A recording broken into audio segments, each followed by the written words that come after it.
আদিবাসী অধ্যুষিত সীমান্তবর্তী এলাকায় প্রাচীন রীতি মেনে আজও মশাল জ্বালিয়ে পূজিতা হন মানিকোড়া কালী তথা ডাকাত কালী। ডাকাতদের হাতে পূজিতা দেবী এখন মানিকোড়া কালী নামেই পরিচিত। শোনা যায় দেশভাগের আগে ডাকাতদের দল প্রায় ৩০০ বছর আগে রাতের অন্ধকারে মানিকোড়ায় দেবীর পুজো দিতে আসত। পুনর্ভাবা নদী পেরিয়ে রাতের অন্ধকারে একদল ডাকাত জঙ্গলে ঘেরা মানিকোড়ায় দেবীর পুজো দিতে আসত। এই দেবী জাগ্রত বলে দাবি স্থানীয়দের। সূর্য ওঠার আগে পুজো দিয়ে আবার নিজেদের ডেরায় ফিরে যেত ডাকাতেরা। সময়ের সঙ্গে সঙ্গে পুজো উদ্যোক্তাদের পরিবর্তন ঘটেছে। ব্রিটিশ আমলে স্থানীয় এক জমিদার জঙ্গলে ঘেরা এই পরিত্যক্ত পুজোর বেদি খুঁজে পান। এরপর থেকেই বংশ পরম্পরায় জমিদারদের উদ্যোগে এই পুজো হতো। আগে পাঠা বলির সময় শেকল দিয়ে বাঁধা থাকতো দেবী মূর্তি, তবে এখন আর শেকল বাঁধা হয় না। তবে দেবীর চক্ষুদানের সময় কাপড় দিয়ে ঢেকে দেওয়া হয় মন্দিরের সদর দরজা। কথিত রয়েছে চক্ষুদানের সময় নাকি দেবী মূর্তি দুলতে থাকে, তাই আগে শেকল দিয়ে বাঁধা হতো প্রতিমা। এখন আর সেই নিয়ম নেই, এখন শুধু কাপড় দিয়ে ঢেকে দেওয়ার নিয়ম রয়েছে।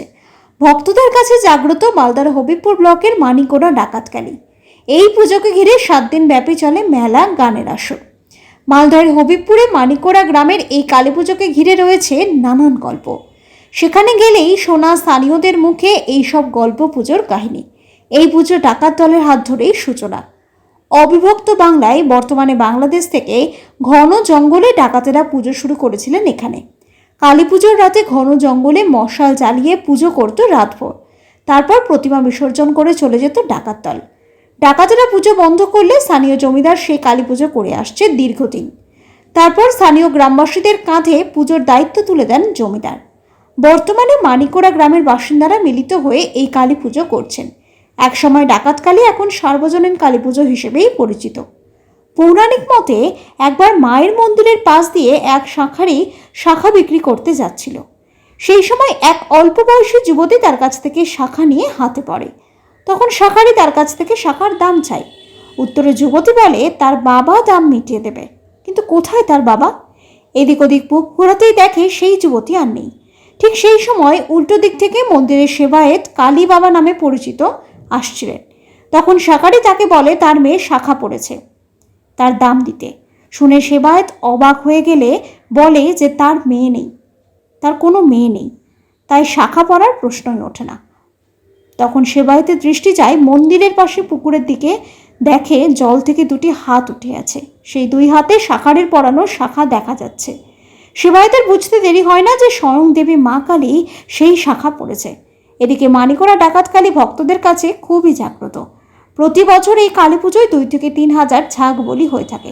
শুধুমাত্র মালদা জেলা নয়, বর্তমানে রাজ্য এবং রাজ্যের বাইরে থেকে বহু ভক্তের সমাগম ঘটে এই কালী পুজোয়। বর্তমানে কালী পুজোকে ঘিরে এক বিশাল মেলার আয়োজন করে থাকেন গ্রামের বাসিন্দারা। দূর দূরান্ত থেকে বহু মানুষ এই কালী পুজো এবং মেলা দেখতে আসেন। 7 দিন ব্যাপী চলে এই কালী পুজোর মেলা। জাগ্রত এই মায়ের পুজো শুধুমাত্র কালী পুজোই নয়, সারা বছর মঙ্গল এবং শনিবার হয়ে থাকে। ভক্তদেরও ভিড় থাকে চোখে পড়ার মতো। ডাকাতদের হাত ধরেই পুজোর সূচনা। তবে ঠিক কত প্রাচীন এই কালী পুজো তা জানা নেই স্থানীয়দের। শুধুমাত্র লোকমুখেই প্রচলিত রয়েছে ডাকাতদের হাত ধরে শুরু এই পুজো। সেই পুজো জমিদার বাড়ির হাত ঘুরে বর্তমানে সার্বজনীন পুজো রূপেই পরিচিত।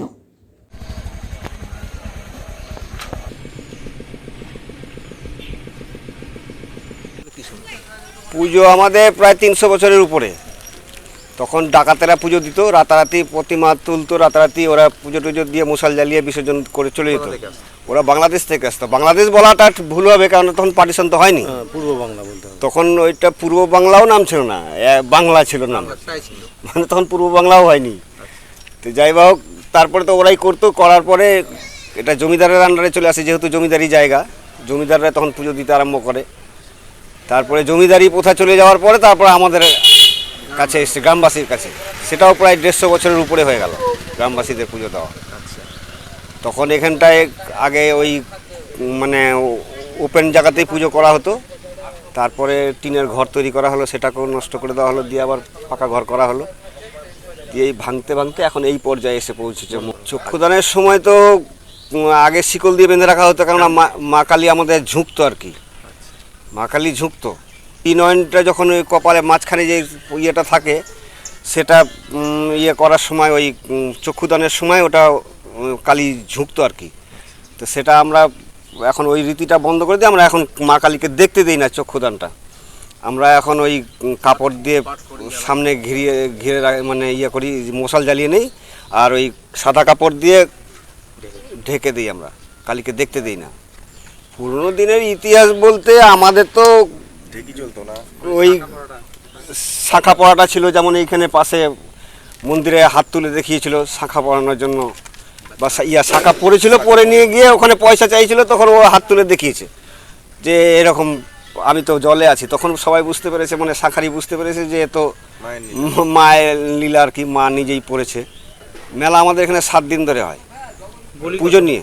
বলি আপনার ওই 2500-3000 মানুষ। এইদিকে আপনার দক্ষিণবঙ্গটা পুরোটাই, বিহার, ঝাড়খণ্ড, উত্তরপ্রদেশ এগুলোর থেকেও আসে, মানে আমাদের উত্তরবঙ্গ থেকেও আসে প্রচুর। মা হচ্ছে অন্তর্যামী। বহুদিন আগে আমরা শুনেছি, মানে বয়স্করাই বলতো, এখনও বয়স্করা বেঁচে আছে, তারা বলে যে একটা বাচ্চা মেয়ে, একটা শাকারি যাচ্ছিল মন্দিরের পাশ দিয়ে, তো একটা বাচ্চা মেয়ে হঠাৎ তার সামনে দাঁড়িয়ে যায়, দাঁড়িয়ে গিয়ে বলে যে আমাকে শাঁকা পরে দাও, তুমি তো শাকারি, আমাকে শাঁকা পরিয়ে দাও। পরিয়ে দিয়েছে। তারপরে বলছে যে টাকা, বলছে টাকা আমার মন্দিরে আমার বাবা আছে, তার কাছে চেয়ে নিবা, মানে মন্দিরের কালীর বাবা সেবাইত যে থাকে, তো শাকারি শাঁকা পরে দেয়। পরে দেওয়ার পরে মন্দিরে যেয়ে কালীর বাবাকে বলে যে তোমার মেয়ে শাঁকা পড়েছে, টাকাটা দাও। তো কালীর বাবা হঠাৎ করে চমকে যায়, থমকে গিয়ে বলে আমার তো মেয়ে নাই। তখন শাকারিটা মন্দিরের পাশে একটা পুকুর আছে, পুকুরে দেখতে পায় 2টো হাত ভেসে উঠেছিল শাঁকা পড়া। তো এবার শাকারি ভাবে যে এটা তো মায়েরই খেলা, মায়েরই মহিমা। হ্যাঁ, তখন শাকারির কাছে শাকারি তখন টাকা কালী বাবার কাছে চেয়ে নেয়, কালী বাবা দিয়ে দেয়, কারণ কালী বাবা বুঝতে পারলো যে এটা তো মায়েরই মহিমা, অন্তর্যামী মা, এটাই। তারপরে গ্রামের যেগুলো ঢেকি ছিল, মানে পা দিয়ে আতপ চালকে কুটে আটা করা হতো, সেই ঢেকির শব্দ মা শুনতে পেত না, সহ্য করতো না মা, সে ঢেকিও বন্ধ করে দিয়েছিল মা।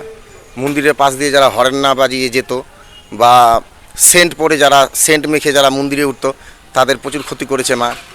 গাড়ি অনেকবার অ্যাক্সিডেন্ট হয়েছে, হরেন না বাজিয়ে প্রণাম না করে মাকে, হ্যাঁ, মন্দির পার হতো, তাদের অনেক ক্ষতি হয়েছে। আমরা প্রায় দেখি, আমরা এখন সেন্ট মেখে যারা জানে তারা উঠে না, কোনোদিনও উঠবে না, আর যারা জানে না হয়তো ভুল ত্রুটি করে উঠে যায়, মায়ের কাছে ক্ষমা প্রার্থনা চেয়ে নেয়।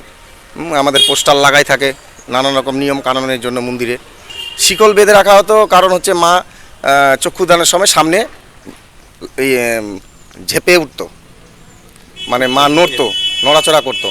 তাই এই জিনিসটা আমরা এখন বন্ধ করে দিয়েছি, সাদা কাপড় দিয়ে চক্ষুদানের সময় মাকে ঢেকে দিই, যাতে করে মা দেখতে না পায়। চক্ষুদানের সময় একটা পাঠা বলি হয়, যে পাঠাটার মানে রক্তটা মানে খাওয়ার জন্য মা সেবন করার জন্য ঝাঁপিয়ে পড়তো। হ্যাঁ, ডাকাতরা পূর্ণভবা নদী পের হয়ে ডাকাতরা ভোরের রাতে, মানে রাত্রে আসতো, আর বাংলাদেশ থেকে এসে রাতারাতি পুজো করে রাতারাতি মাকে বিসর্জন করে ভোর টাইমে চলে যেত। তারপরে তো জমিদাররা পেয়েছে দেখা, তারপরে জমিদাররা হ্যান্ডেল করে পুজো পাঠ করতো। তারপরে জমিদার আমাদের গ্রামবাসীর উপর তুলে দেয়, এখন গ্রামবাসীরাই পরিচালনা করে। আমি এখানকার সেবায়েত বর্তমান আছি। গত 2 বছর ধরে চলছে, এখনও আছি। আমাদের তো গ্রামের পুজো এটা, তো গ্রামবাসী নিয়ে আমাদের মিটিং হয়, কাকে কি রাখলে ভালো হয়, সেইভাবে আছি আমি বাবা।